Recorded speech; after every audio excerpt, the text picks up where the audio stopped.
My name is Philip Connors. I'm a writer and half the year a fire lookout in the forests of New Mexico. And I've just published a book called All the Wrong Places. It's sort of a coming-of-age story.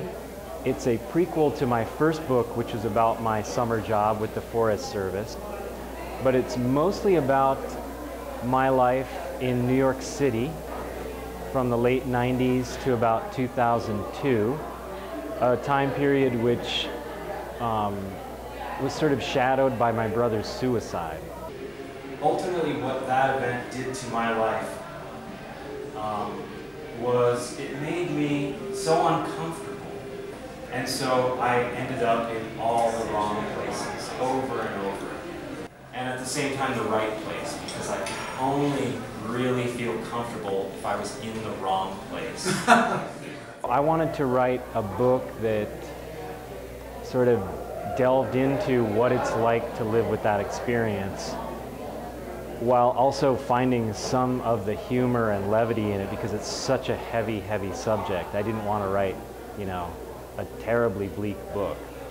And nowhere was this more evident than in the Village Voice classifieds. I like the humor. I like the kind of alienated quality of the character. No matter where he is, he's out of place, whether it's at the Wall Street Journal or in his neighborhood in Brooklyn. The humor certainly undercut the emotional imperative of it. You know, writing the book was difficult because I had so many conflicting emotions about my brother's death. People often ask me if it was cathartic to write the book, and I don't think that's quite the right word, because it wasn't like I was trying to achieve some sort of self-therapy by writing the book. But I was trying to give shape to my experience in those years and give meaning to events and feelings that felt very chaotic at the time. It's a powerful book. It's a book about loss, but also about learning to live again. And as a reporter, I also admire how generous he was in just being so open about such a difficult topic, being so frank, being so honest, and being brave. One has no right, at least not for reasons of private anguish, to take one's life. Those were his raw feelings, and he's taken those raw feelings and crafted them into beautiful language and a story that has shape and form, a beginning and an end. It's so well done, beautifully written. I think finishing the book, because it was so long in the making, like almost 10 years, has been a bit of a relief.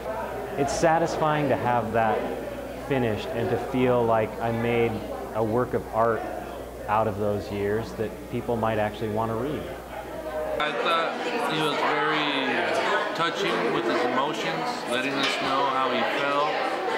It did touch me to a certain point because I did have a brother that tried to commit suicide himself.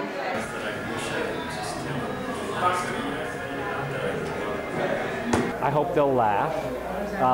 I hope they'll cry. And I hope they'll come away with a little bit better understanding of what it's like to be the family member of someone who committed suicide, because it's such a hard thing to talk about.